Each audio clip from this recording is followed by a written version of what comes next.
فرش التراب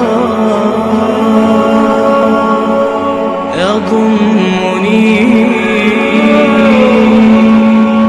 وهو غطاء. بسم اللہ الرحمن الرحیم. طہارت کورس کا آج 9واں سبق ہے، یعنی سبق نمبر 9. آج کے سبق میں ہم وضو کو توڑنے والی چیزوں کے متعلق پڑھیں گے. گزشتہ کل کے سبق میں ہم نے وضو کے قسموں کے متعلق پڑھا کہ وضو کبھی فرض ہوتا ہے، کبھی وضو کرنا واجب ہوتا ہے اور کبھی وضو کرنا مستحب ہوتا ہے. وضو کو توڑنے والی چیزیں، یعنی اگر یہ چیزیں پائی جائے، یہ صورت پائی جائے تو وضو ٹوٹ جاتا ہے. ان میں نمبر 1 ہے پیشاب اور پاخانہ کے مقام میں سے کوئی چیز نکل آئے تو اس سے وضو ٹوٹ جاتا ہے، جیسے پیشاب، پاخانہ، ہوا، منی، مذی، ودی، حیض و نفاس یا استحاضہ کا خون وغیرہ. اب اس میں ہے کہ پیشاب اور پاخانہ یہ تو ناپاک ہے اور ناپاک چیز کے نکلنے سے وضو ٹوٹ جاتا ہے. اور اسی طرح ہوا، یعنی انسان کے پاخانہ کے مقام سے جو ہوا نکلتی ہے جسے ریح کہتے ہیں، یہ ہوا کے نکلنے سے وضو ٹوٹ جائے گا، کیونکہ یہ ہوا نجاست کے مقام سے ہو کر، گندگی کے مقام سے ہو کر گزر رہی ہے. منی اور مذی اور ودی یہ تینوں کے نکلنے سے وضو ٹوٹ جاتا ہے. تو اب منی کسے کہتے ہیں؟ منی یہ آدمی کو، انسان کو شہوت کے بعد نکلتی ہے اور سفید گاڑھا پانی ہوتا ہے، جس کے نکلنے کے بعد عضو ڈھیلا ہو جاتا ہے اور شہوت ختم ہو جاتی ہے. مرد کی منی گاڑھی اور سفید رنگ کی ہوتی ہے اور عورتوں کی منی پتلی اور زرد یعنی پیلے رنگ کی ہوتی ہے. مرد کی منی لمبائی میں پھیلتی ہے اور عورت کی منی گولائی میں پھیلتی ہے. منی یہ لذت کے ہوتے ہوئے شہوت کے ساتھ کود کر نکلتی ہے. اس کے نکلنے کے بعد عضو ڈھیلا ہو جاتا ہے اور اس میں خرما یعنی کھجور کے شگوفے جیسی بدبو ہوتی ہے. منی کے نکلنے سے غسل بھی ٹوٹ جاتا ہے اور وضو بھی ٹوٹ جاتا ہے. مذی یہ پتلی سفیدی مائل ہوتی ہے، شہوت کے وقت یا بغیر شہوت کے نکلتی ہے. اس کے نکلنے پر شہوت قائم رہتی ہے، جوش کم نہیں ہوتا بلکہ جوش بڑھ جاتا ہے. تو یہ مذی کے نکلنے سے اگر اس کے بعد منی نہ نکلی ہو تو فقط وضو ٹوٹتا ہے، وضو کرنا واجب ہوتا ہے،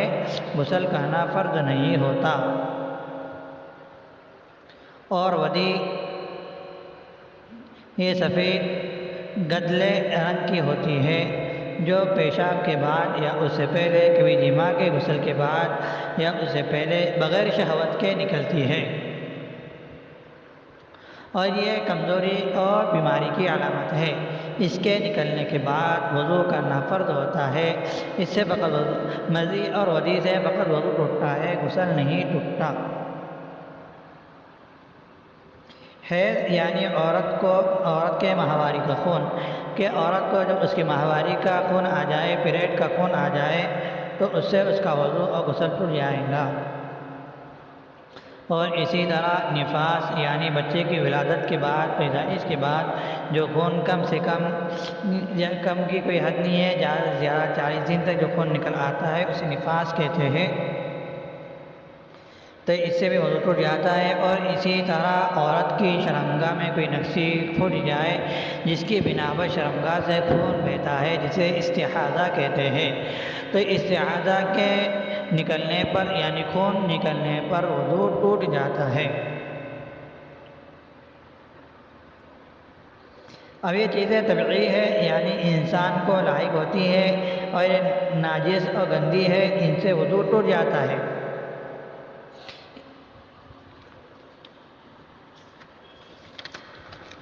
اسی طرح پیشاب اور پاخانے کے مقام سے عادت طبیعیہ کے خلاف نکلنے والی چیزوں سے بھی وضو ٹوٹ جاتا ہے۔ مثلا کوئی انسان برہنہ بغیر کپڑوں کے کسی ریت وغیرہ پر سویا اور اس کے پاخانہ کے مقام میں کنکر یا کیڑا وغیرہ چلا گیا تو ان کے نکلنے سے بھی وضو ٹوٹ جائے گا۔ اور اسی طرح جسم کے اندر پیٹ کے اندر کچھ کیڑے ہو گئے، ان کیڑوں کے نکلنے سے بھی وضو ٹوٹ جائے گا۔ یا اسی طرح علاج ٹریٹمنٹ کے طور پر استعمال ہونے والے آلات، اگر پاخانہ کی جگہ سے اسے آلات ٹریٹمنٹ کے اگر اندر ڈالے جائے پھر جب وہ چیزیں باہر نکلتے ہیں تو اس سے بھی وضو ٹوٹ جاتا ہے،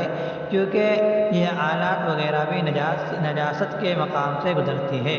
لہذا نجاست کا کچھ نہ کچھ حصہ ان کے ساتھ ملوث ہوگا اور ان کی تلویث کی وجہ سے خروج نجاست کے نکلنے کا قوی پکا امکان ہے، اس لیے ان سے بھی وضو ٹوٹ جاتا ہے۔ نمبر 2،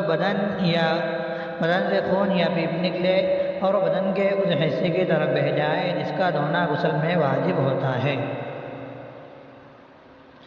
یعنی کسی کو زخم لگی ہو یا پھوڑا پھنسی ہوئی ہو، اب ان میں خون نظر آئے اور وہ خون زخم کی جگہ پر ہی رہے، آگے نہ بہے، اپنے مقام پر ہی رہے، تو اس سے وضو نہیں ٹوٹتا۔ ہاں اگر زخم کی جگہ سے آگے بہہ جائے تو اس سے وضو ٹوٹ جائے گا۔ اسی طرح کسی کے آنکھ میں خون نظر آیا لیکن آنکھ کے باہر نہ نکلا تو اس سے وضو نہیں ٹوٹے گا، اور اگر آنکھ سے باہر نکل جائے تو وضو ٹوٹ جاتا ہے۔ نمبر 3، منہ سے خون نکلے اور تھوک پر وہ غالب آ جائے یا تھوک کے برابر ہو تو اس سے وضو ٹوٹ جاتا ہے، یعنی منہ میں خون نکل رہا ہے جو دیکھا جائے گا کہ تھوک کے ساتھ میں خون کا سرخ یعنی لال رنگ زیادہ ہے یا نہیں، اگر زیادہ ہے یا سفیدی اور سرخی دونوں برابر ہے تو اس سے وضو ٹوٹ جاتا ہے، اور اگر سرخی کم ہو سفیدی زیادہ ہو تو وضو نہیں ٹوٹے گا۔ نمبر 4، یعنی الٹی ہو جانے سے بھی وضو ٹوٹ جاتا ہے، مگر اس میں مختلف شکلیں ہیں۔ نمبر 1، اس میں یعنی الٹی میں کھانا پینا یا پت نکلے اور یعنی الٹی منہ بھر کر آئی تو اس سے وضو ٹوٹ جاتا ہے۔ کھانا پینا یا پت کہتے ہیں پیلے رنگ کا کڑوا پانی، یا اگر منہ بھر کر آئی تو اس سے وضو ٹوٹے گا، اگر منہ بھر سے کم ہو تو اس سے وضو نہیں ٹوٹتا۔ نمبر 2، اگر الٹی میں خالص بلغم ہو تو اس سے وضو نہیں ٹوٹتا، خواہ بلغم کتنا ہی کیوں نہ ہو۔ ہاں بلغم کے ساتھ میں اگر کھانا وغیرہ ہو جائے تو منہ بھرنے کا دیکھا جائے گا کہ اگر منہ بھر کے تو وضو ٹوٹ جاتا ہے۔ نمبر 3، اگر الٹی میں خون گرے اور وہ پتلا اور بہتا ہوا ہو تو اس سے وضو ٹوٹ جائے گا، خواہ وہ خون تھوڑا ہو یا زیادہ۔ نمبر 4، اگر جمع ہوا خون ٹکڑے ہو کر گرے اور منہ بھر کر ہو تو اسے وضو ٹوٹ جائے گا، اور اگر منہ بھر کر نہ ہو بلکہ کم ہو تو اس سے وضو نہیں ٹوٹے گا۔ اب وضاحت سمجھے کہ یہ بات یاد رہے کہ اگر تھوڑی تھوڑی کر کے کئی مرتبہ الٹی ہوئی لیکن سب کو ملا کر اتنی ہے کہ اگر سب ایک ہی دفعہ آ جاتی، ایک ہی مرتبہ آ جاتی تو منہ بھر کر آتی تو بھی دیکھا جائے گا کہ متلی یعنی متلاحٹ یہ باقی ہے یا نہیں۔ اگر متلی برابر جاری رہی تو اس تھوڑا الٹی آنے سے جس کی مقدار منہ بھر کر ہو جاتی ہے وضو ٹوٹ جائے گا۔ پھر سمجھے کہ آدمی کو الٹی ہونے سے پہلے اس کا دل مچلاتا ہے، اور جو مچلاہٹ ہوتی ہے اسے متلی کہتے ہیں۔ اگر کسی کو متلی آ رہی ہو اور ان متلی کا جو سبب ہے، یعنی ایک مرتبہ ہی متلی تھی اور اس ایک مرتبہ کی متلی کے اندر مچلاہٹ کے اندر اسے تھوڑی تھوڑی الٹی کئی مرتبہ ہوئی، تو ان سب الٹیوں کا اندازہ کیا جائے گا کہ اگر اتنی الٹیوں کو جمع کیا جائے اور وہ اتنی الٹی مبرکر ہو جاتی، ایک دفعہ ہوتی تو مبرکر ہو جاتی، تو اس سے وضو ٹوٹ جائے گا، اور اگر مبرکر کم ہوتی اس مچلاہٹ کے بارے میں، اگر مبرکر کم ہوتی تو وضو نہیں ٹوٹے گا۔ دوسری وضاحت، اور اگر ایک ہی متلی برابر نہیں رہی بلکہ پہلی دفعہ کی متلی جاتی رہی، یعنی مچلاہٹ ختم ہو گئی، پھر دوبارہ مچلاہٹ شروع ہوئی، تھوڑی سی قے آئی، اسی طرح مچلاہٹ ختم ہو گئی، پھر تیسری مرتبہ مچلاہٹ آئی اور الٹی ہوئی، پھر مچلاہٹ ختم ہو گئی، پھر چوتھی مرتبہ مچلاہٹ ہوئی اور قے ہوئی، تو اس طرح کی الٹی سے وضو نہیں ٹوٹتا، خواہ ان کی مجموعی مقدار منہ بھر کر ہی کیوں نہ ہو، کیونکہ مچلاہٹ کے الگ الگ ہونے سے الٹی کا الگ الگ ہونے کا حکم لگا دیا گیا۔ نمبر 3، منہ بھر کر آنے والی وہ قے ہوتی ہے، یعنی منہ بھر کر الٹی اس الٹی کو کہیں گے جو بڑی مشکل سے منہ میں رکے۔ اگر الٹی آسانی سے منہ میں رک سکتی ہے تو اسے منہ بھر کر نہیں کہتے بلکہ اسے چھوٹی الٹی کہیں گے، اور اگر منہ ایسی الٹی ہو کہ اگر ہم روکنا چاہیں تو نہیں روک سکتے، منہ بند کرنا چاہیں تو نہیں بند کر سکتے، تو ایسی الٹی کو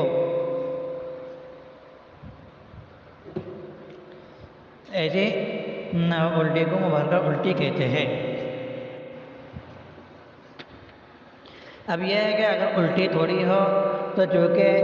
معدے کے اوپر والے حصے سے گزرتی ہے جہاں نجاست گندگی نہیں ہوتی، لہذا یہ الٹی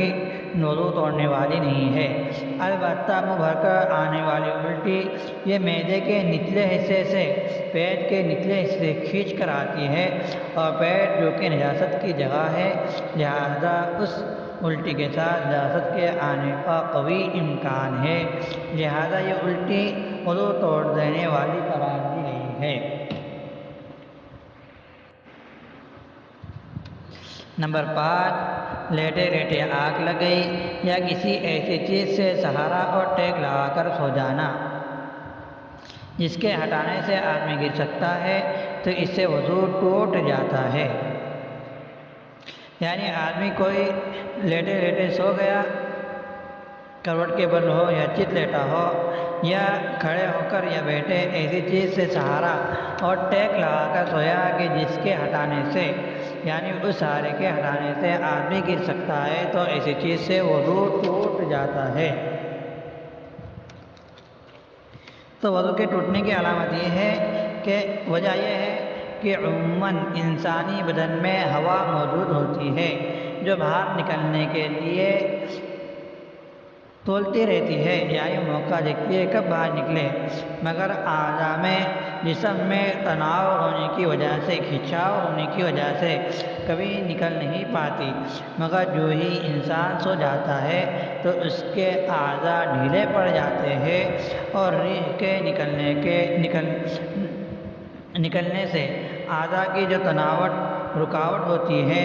اعضاء کے تناؤ کی جو رکاوٹ ہوتی ہے وہ ختم ہو جاتی ہے، لہذا ہوا کے نکلنے کا قوی امکان پیدا ہو جاتا ہے۔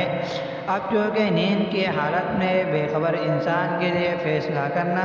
کہ اس کی ریح، اس کی ہوا نکلی ہے یا نہیں مشکل تھا، لہذا شریعت نے طہارت کے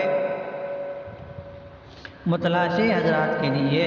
یعنی طہارت کے مسائل کو جاننے کے لیے، سمجھنے کے لیے، ایسے حضرات کے لیے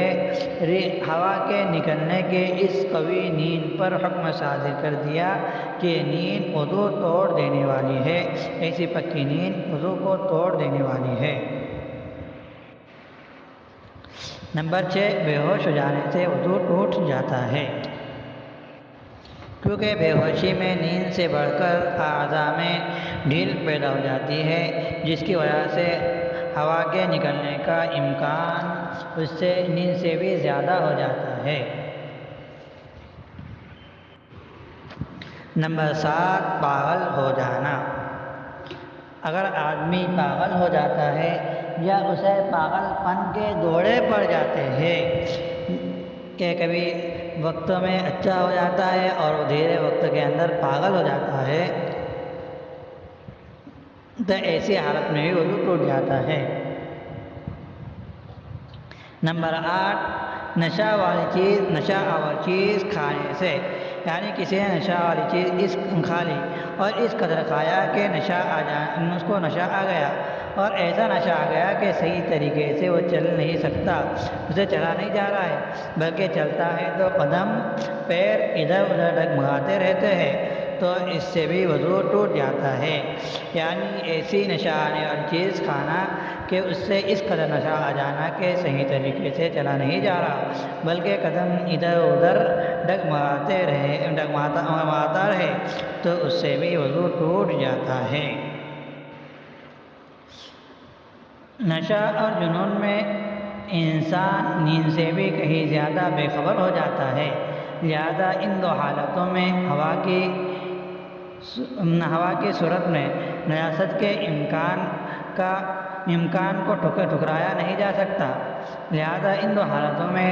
ہوا کی صورت میں نجاست کے نکلنے کے امکان کو ٹھکرایا نہیں جا سکتا، لہذا یہ اسباب بھی وضو کو توڑ دینے والے ہیں کہ انسان کو اپنی عقل پر کوئی قابو نہیں ہوتا ہے، تو اب اس کے اندر اس کی ہوا بھی نکل سکتی ہے یا نجاست وغیرہ بھی نکل سکتی ہے جسے اس کو معلوم نہیں ہوتا، لہذا کوئی شخص نشہ میں ہو جائے یا پاگل ہو جائے تو اس کا وضو ٹوٹ جاتا ہے۔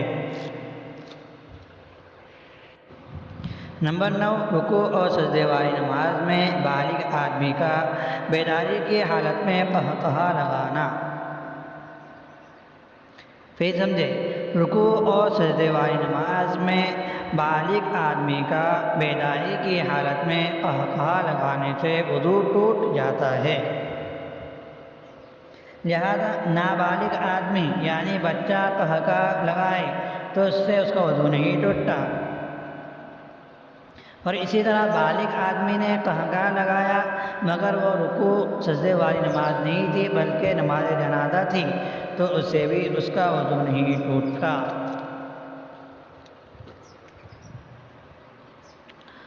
یا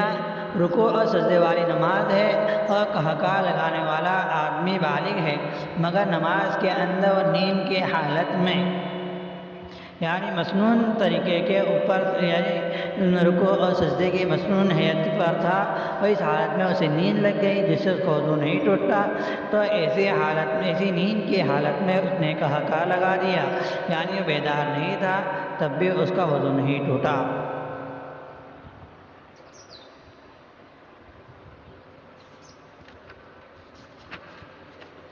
یہ قہقہا میں کسی قسم کی نجاست نہیں نکلتی، اس کا ناقض وضو ہونا یعنی وضو کو توڑنے والا ہونا یہ خلاف عقل ہے، عقل کے خلاف ہے۔ حضرت صلی اللہ علیہ وسلم کے ایک فرمان کے سامنے سر تسلیم خم کرتے ہوئے، یعنی آپ صلی اللہ علیہ وسلم کی بات کو مانتے ہوئے کہ آپ صلی اللہ علیہ وسلم نے فرما دیا کہ قہقہا سے نماز کے اندر قہقہا لگانے سے وضو ٹوٹ جاتا ہے، تو آپ کے یہ ایک فرمان کے سامنے سر تسلیم خم کرتے ہوئے عقلی وجہ سے چشم پوشی کر کے اس کو وضو توڑنے والا مان لیا گیا ہے۔ آپ سمجھے کہ ہنسی یعنی انسان جو ہنستا ہے اس کی 3 قسمیں ہیں۔ نمبر 1، ایسی ہنسی جس میں صرف دانت کھل جائے، دانت کھلے لیکن کسی قسم کی آواز نہ ہو، اسے عربی میں تبسم کہتے ہیں، اس سے وضو نہیں ٹوٹتا اور نہ نماز ٹوٹتی ہے، اور آپ صلی اللہ علیہ وسلم کی عادت مبارکہ بھی یہی تھی کہ آپ ہمیشہ تبسم فرمایا کرتے تھے جس سے آپ کے دانت کھل جایا کرتے تھے لیکن آپ کے آواز نہیں آتی تھی۔ نمبر 2، ایسی ہنسی جس میں اتنی آواز نکلے کہ آدمی خود سن لے، اس کو عربی میں ضحک کہتے ہیں، یعنی جس سے اتنی آواز نکلتی کہ خود آدمی سن سکتا ہے، دوسرا نہیں سن سکتا۔ تو اس کا حکم یہ ہے کہ اس سے نماز ٹوٹ جاتی ہے، البتہ وضو نہیں ٹوٹتا۔ اور نمبر 3، ایسی ہنسی جس میں اتنی آواز نکلے کہ قریب والا شخص بھی سن لے، یعنی جو قریب میں جو شخص ہے اسے سن لے، اسے عربی میں قہقہا کہتے ہیں، اور اس قہقہے والی ہنسی سے وضو اور نماز دونوں ٹوٹ جاتے ہیں۔ آج کے سبق میں ہم نے وضو کو توڑنے والی چیزوں کے متعلق پڑھا ہے کہ وضو کو توڑنے والی 9 چیزیں ہیں۔ نمبر 1 کہ پیشاب پاخانے کے مقام سے کسی چیز کا نکل جانا، اس سے وضو ٹوٹ جاتا ہے۔ نمبر 2 بدن کے کسی حصے سے خون یا پیپ کا نکل کر بہ جانے سے وضو ٹوٹ جاتا ہے۔ نمبر 3 منہ سے خون نکلنا اور خون تھوک پر غالب ہو جائے یا تھوک کے برابر ہو جائے، اس سے وضو ٹوٹ جاتا ہے۔ نمبر 4 الٹی ہونے سے وضو ٹوٹ جاتا ہے، جس کی تفصیلات ہم نے پڑھی ہیں۔ اور نمبر 5 نیند یعنی لیٹنے کی صورت میں ہو یا ٹیک لگا کر ہو، اس سے وضو ٹوٹ جاتا ہے۔ نمبر 6 بے ہوش ہو جانا۔ نمبر 7 پاگل ہو جانا۔ نمبر 8 نشہ آ جانا۔ اور نمبر 9 نماز میں قہقہا لگانے سے وضو ٹوٹ جاتا ہے۔ انشاءاللہ تعالیٰ کل کے سبق میں ہم ان چیزوں کا بیان پڑھیں گے جن سے وضو نہیں ٹوٹتا۔